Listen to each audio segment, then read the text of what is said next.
Hello YouTube viewers, welcome to my channel Science to Technology. In today's show, Camera Tuesday, we're going to talk about two cameras battling it out. Sony a7CM Mark II, Canon EOS R8. So question is, which is the best starter camera? So let's dive deep into it. So what we are talking about here? Well, first thing first, you have to understand that nowadays photography is expensive. Let that be very clear. Only the people who are already proficient in photography or already have that kind of mindset, already are like, very nerdy, very geeky kind of people, they can eke out a very good photographs from very crappy camera. But people who are coming for the first time from a smartphone and a good smartphone, yeah, they're gonna take that cheap camera, they're gonna use it, and then they're slowly gonna put it in an almirah, and then you're gonna close the door and forget about it. So that is the primary reason why nowadays you cannot actually buy a cheap ass camera. You have to buy something that is painfully expensive. Yes, it should not be this way, but it is this way. Back in the day of Nikon D3100, it was surprisingly good compared to its time. Now if you buy a cheap camera, it's like surprisingly limited, surprisingly bad compared to its own time. So the camera that I'm selecting here, or the two battle cameras, is primarily chosen because it's not crippled in that way, where it's like, oh, it's a cheap camera, let's cripple it. It's no, it has almost all the bells and whistles that you need in terms of usability. Let this be very clear, smartphones are getting good, and their computational photography, especially in broad daylight, is good. Now like, no, it's garbage, I zoom in. Here's the deal, nobody is zooming in. Okay, let that get it over your head. Unless you are the one who is zooming in, nobody else is zooming in. That's why every application still transfers your photographs in 12 megapixel. Okay, so chillax, understand it. That's why it's an expensive hobby and you have to understand it. If you are like, nah, I do not want to spend that much, there is a very good chance, unless you have a certain kind of mindset, certain kind of grind set, you're gonna buy a camera, you're gonna use it a few times, and you're gonna put it and you're gonna forget it. So that's why I'm saying this from a usability point of view. So it's not a cheap hobby, and if you buy a very cheap camera, there is a very good chance you will get results that are comparable to smartphones, because smartphones are getting good, exponentially good. So now, why do we are talking about like two companies, quote unquote? We are talking about Sony and Canon. Well, in camera, we generally like to buy an interchangeable lens camera, because that has the greatest opportunity that you can have. Basically, you can tailor-made the lens that to your task and you get the best result. So these systems are not interchangeable. This lens is not same as that lens, meaning you cannot interchange them. So you are stuck with the ecosystem. You buy Sony, you buy Sony's battery, you buy Sony's memory format, you buy Sony lenses, you switch to Canon. Now you have to do something with all of that. Either you have to sell them or like just eat up the cost. So there is a very serious penalty to switching ecosystem. So you have to make a good decision from day one. So ecosystems are very hard to change later. Again, it's not like nobody has ever done it. It's just like, yeah, it costs a bit of money. And again, if you are in one of those scenarios where money is no object, go YOLO on it. Now, full frame has always the better lens selection. Question becomes why? Well, simple reason, we have been making it for almost 150 years. That's the reality. That's the first film camera that became very successful with 35mm film format.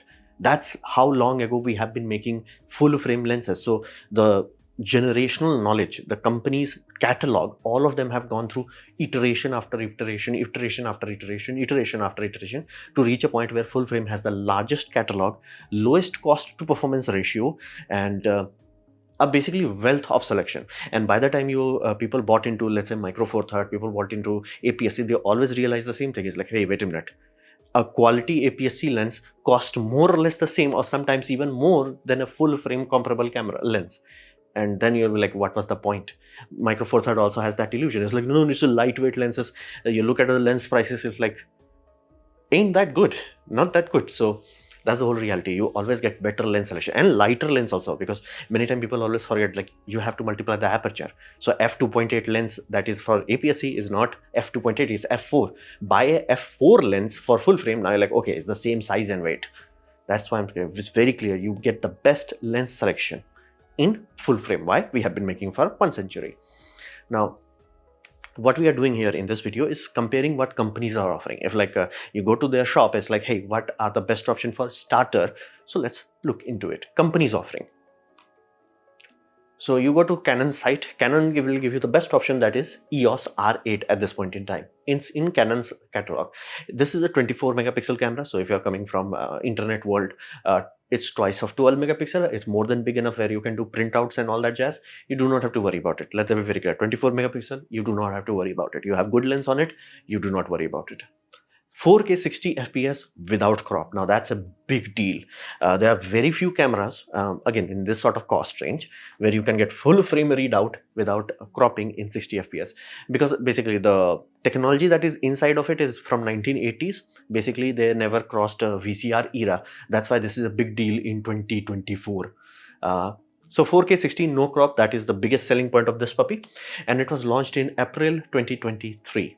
So it does take time. Now here's there is a very critical reason. You can buy full frame cameras from Canon itself. Canon RP is cheap, it's half of its price. So why I'm not saying that camera or not comparing that? Here's the deal. That has ancient SoC. There are other also which have ancient SoC, as in the system on chip. If you have ancient system on chip, it would be miserable to use. Meaning you can buy RP, you can buy this and put lens, same lens. Heck, let's say this lens is a very good choice for a starter, 24 to 105 f4. You can put this lens here, put that lens on that body, and do a shoot, let's say a bird shoot or any sort of sports for a lightweight, like, you know, a dog running around, things like that. You will throw away RP. That's the reason, very critical reason why I'm saying never buy old camera bodies. Again, if you're already a professional, you can already work with the quirks of a camera, you can work around it. But if you are like just starting out, do not make yourself hurt by buying a camera that is like, you know, ancient SoC. So Digic X is the latest from Canon's lineup at this point in the video. So Digic X is basically the best they can give you in terms of SoC. Now sensor is not that expensive unless you are going some extreme technology, for example stacked sensor. So this does not have stacked sensor, of course it's too cheap for that, but it still gives you all the bells and whistles that you will get because of Digic X. So it has 40 FPS burst rate. Be mindful that's even fast for smartphones. Most smartphone cannot give you a burst of their main camera at that rate, so that is good. However, be very mindful because the sensor is huge. It has huge rolling shutter also, meaning the first line readout and the last line readout has a temporal delay. Meaning if you have a, let's say, golf stick and you're going and you go 40 seconds at that, yeah, the stick will turn curved. Not very big of a deal unless you are specifically shooting golfs. So unless you are a golfer by trade or shooting golfers for a trade, do not buy this. Other than that, you will not notice, especially in birds and all that, because birds generally would be a very small section of the sensor. So temporal delay will not cause too much issue. So, but 40 FPS is still awesome. And it does have 30 minutes limitation in 4K 60 FPS, but not in any other mode. Now, let this be very clear. There was a EU directive where they were smoking something bad and it brain damaged them. So they created a law. I'm not joking, this is real. If a camera records more than 30 minutes of video, that camera would be classified as video camera and it will be classified as a tax bracket would be increased to a video camera. There won't be still camera. So that was the primary reason why all cameras till a very recent point always had 29:59 recording video limit. Yes, this was another thing. If you're coming from a mobile phone, you will be shot, especially if you buy old ones. Like Canon RP has that 30-minute limitation. Other cameras also have that 30-minute limitation. So that's another reason why you should not buy older digital cameras. So this, again, thankfully EU got the brain together. They fixed that law. Now all camera companies are like, okay, we can give you as much recording as possible. Either the battery dies, either it overheats, or your card fills up. Only these three reasons should be there for a limit. However, in this camera, because it's a cheap body, it's not made out of magnesium alloy, it does not have good heat sinking, so it does overheat at 4K 60 FPS, the full frame readout.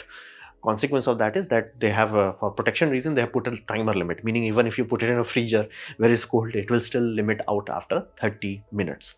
Other than that, there is no recording limit. So again, minor pain point, but I do understand it does overheat. So you will reach that point in around 20 minutes or 25 minutes by anyway. So it does have that limitation. It does have small battery. Now that battery part I have experience with because I have that battery. That is LPE17. I'm using that in Canon 800D. Yeah, meaning if you're buying this camera, please buy 1 or 2 original batteries with it, because trust me, it's one of those things. I'm talking with experience. They do not last very long, and you have to understand this. This is from a chemistry point of view. If you have a smaller cell like this one, as in like it has 2 cells inside it, it degrades much more faster compared to if you had bigger cells. So a bigger cells, like again in Canon's own lineup, flagship lineups, they have much bigger cells. They can last for years without degrading in terms of performance. Meaning if it was like 2000 shots, it will be like around 1500 shots after 4 years. But if you have this sort of tiny cells, yeah, I'm on the third one. The third new one is in the body.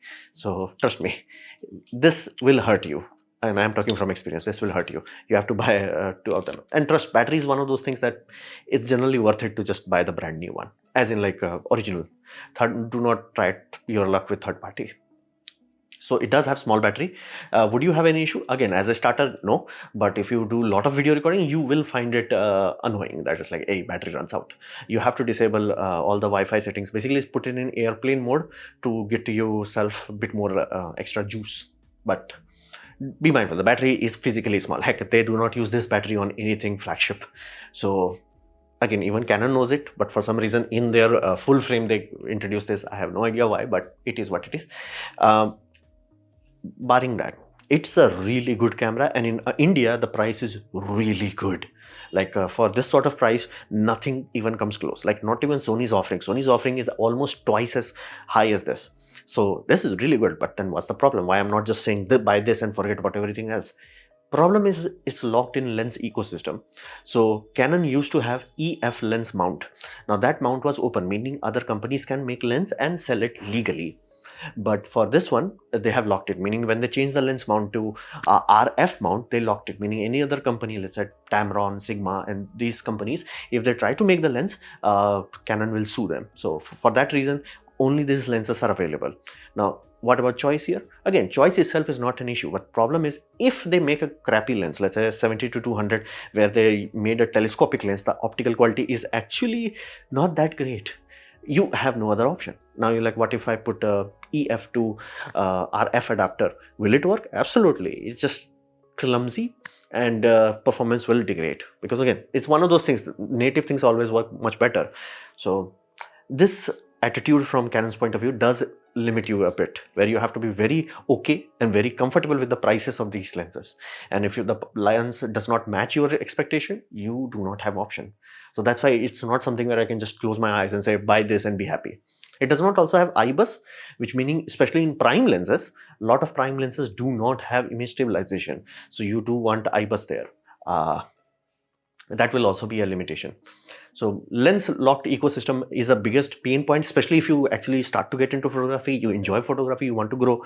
The moment you look at the price of RF lenses, you'll be like, yeah, no. So that's the pain point of this. That's why this is not the winner. It's like, it's a good option. And the best lens I could say for starter is 24 to 105 f4.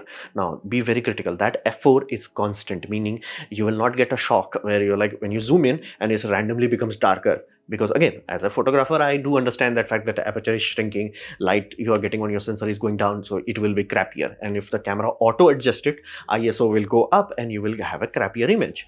Again, you do not want that sort of shocking in your first camera. That's why go for 24 to 105. If the price of this lens is not astronomical, the size and weight is manageable, and for first setup, like you buy this and you buy that, if you can get them in a kit, the price would be very sublime, but that kit is only available in few countries.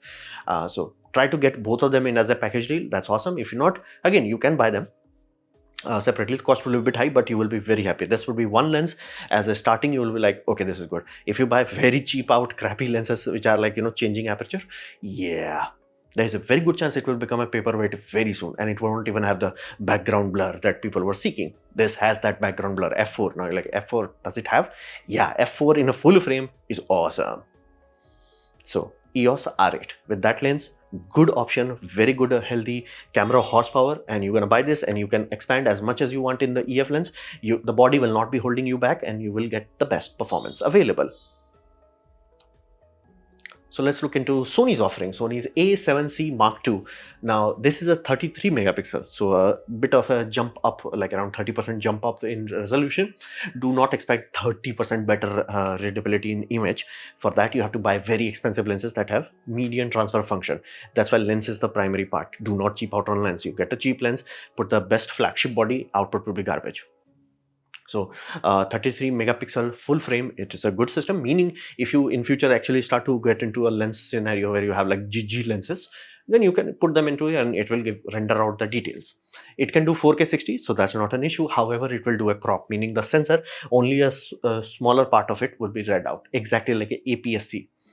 Now, why is that? Again, Sony is bottlenecking it. There is no physical reason for it. They are just like Canon cripple hammering it. It was launched in September 2023. Now, this again, same reason. It has the latest Sony's flagship SoC, Bionics XR with AI SoC.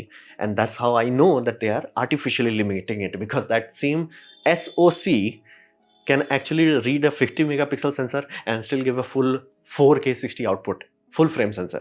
So I know they can do it, just they're like, what if we cripple it? That's why I said it was a very unique shock to the industry that Canon is the one that is giving 4K 60 without cropping, meaning wide angle lenses actually look wide angle at 60 fps.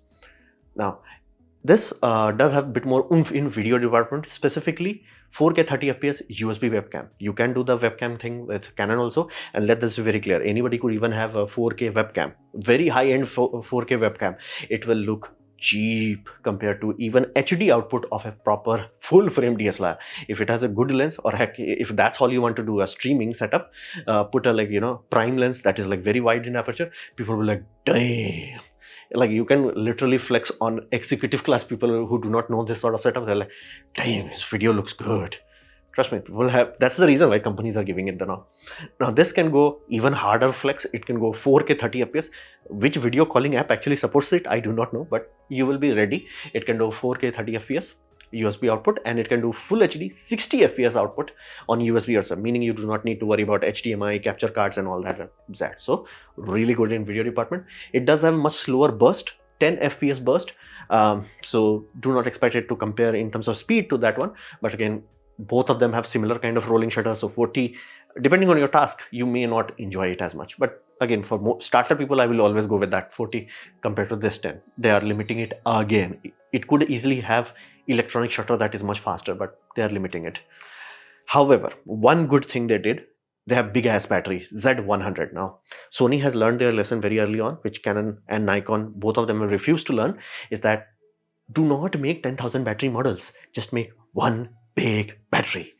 Z100 is almost twice the energy capacity of this puppy, so it will last out much longer, and in terms of lifespan, this will also have much longer lifespan. So, and Z100 battery also has this benefit that if you buy even their flagship, like let's say A1 or A9 or things of that nature, same battery. So you do not have to worry about the Canon, where Canon, if you upgrade it, instantly they will be like, okay, now you have to buy new sets of battery. Here, same. Again, you will be like, wouldn't that battery would be degraded? Yeah, degraded would be better than dead battery. Meaning, I have this battery. Let's say I bought Canon R8, same battery, R8. And R8 I was shooting and the battery went dead. Again, this has, let's say, 50% of the charge. Better than a dead battery.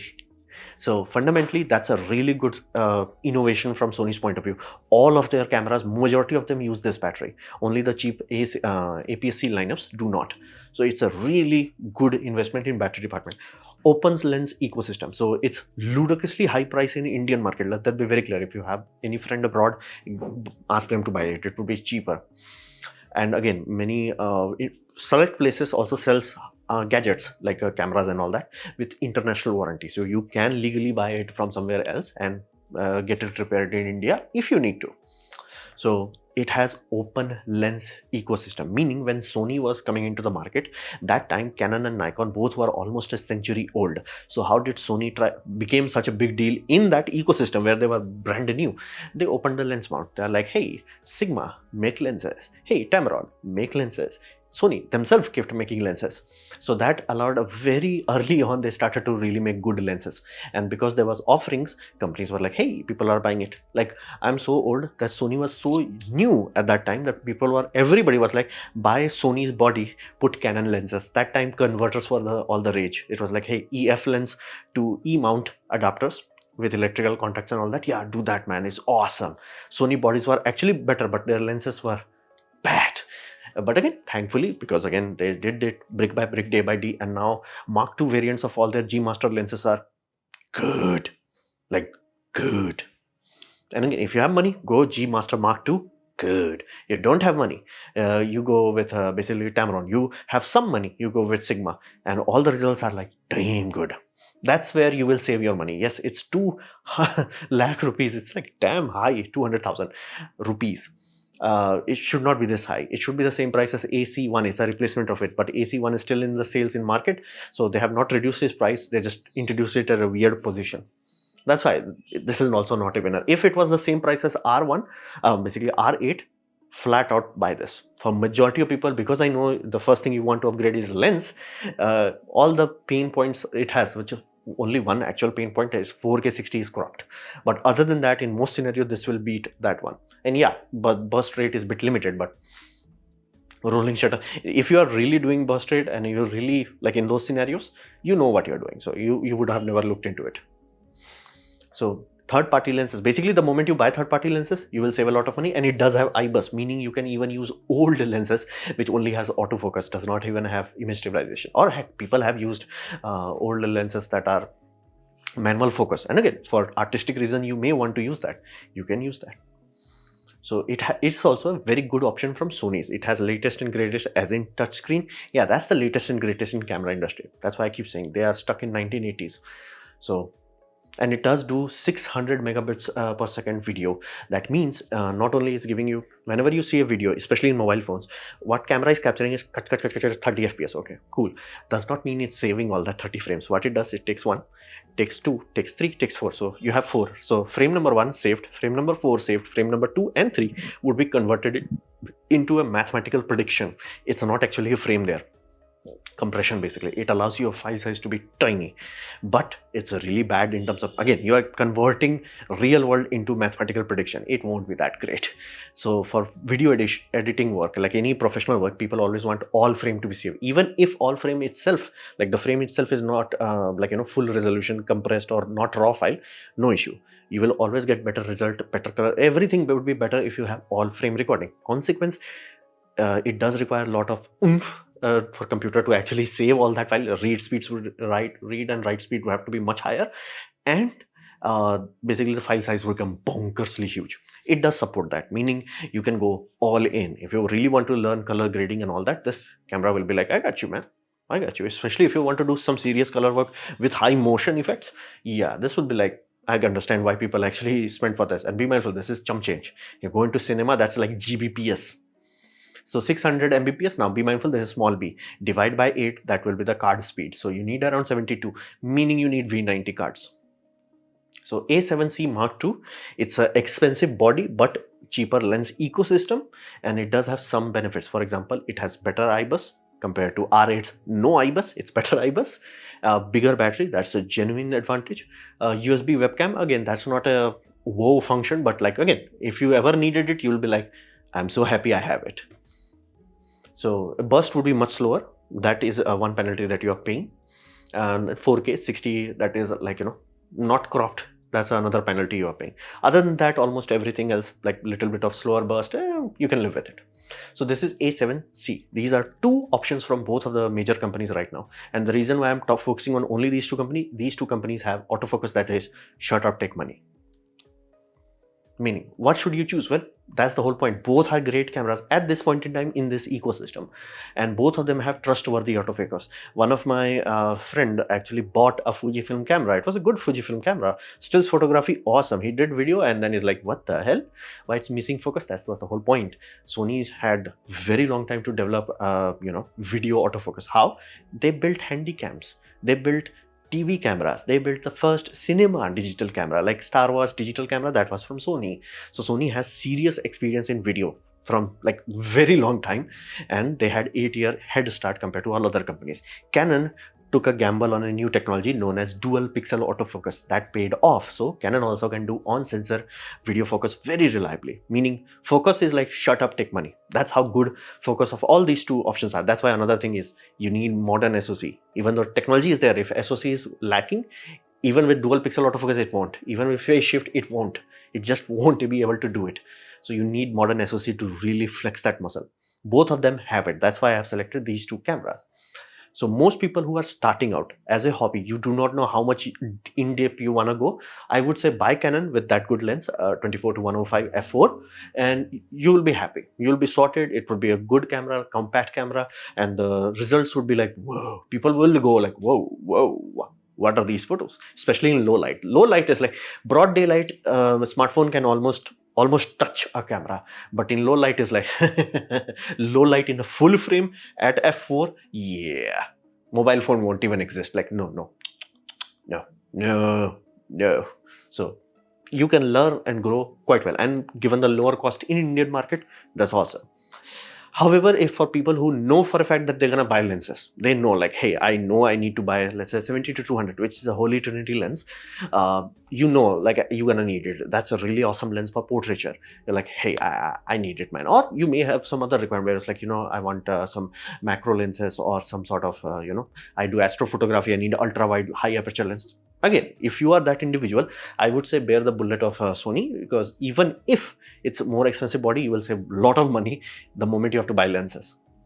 So for people who are lens driven, go with Sony. People who are like, I just want one set and just go with Canon. Both of them are very good. Both of them autofocus, that is really good. Both of them have latest SoC.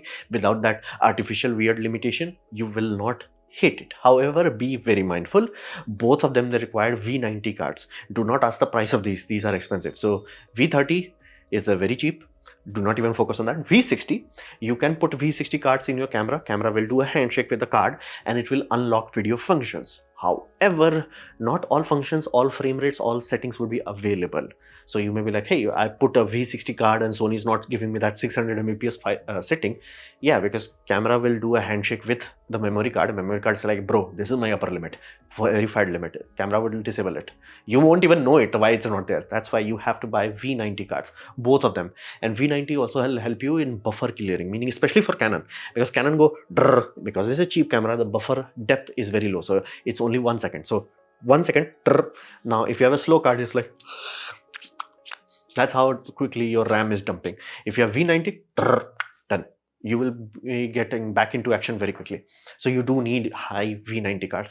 Yes, I know it's expensive, but that's why I specified. Photography is expensive AF. And I'm not even talking about other things. Cards are expensive. It's like freakishly expensive, especially V90s. Oof. Look at the price and be like, damn. So you have both of the choices. I would say for most people, Canon would be a very good starting point, especially if you are not in an ecosystem where you know, hey, I'm going to buy lenses and all that. Sony would be for people who are like, dude, I'm going to shoot a lot. Bigger battery would be awesome. I'm going to buy a lot of lenses. Lower open ecosystem would be awesome. So for those sort of people, Sony. For other people, Canon. So this was my presentation on basically this battle between two starter full frame cameras. Hopefully you have liked it, learned from it. In that case, please click the like button, share it amongst a friend. That will help me a lot. If you didn't like it, didn't enjoy it, I urge you to press dislike, press it twice to show me extra disappointment. Please leave a comment because I do try to reply to all of them. Subscribe, press the bell icon if you're free, and as always, thanks for watching.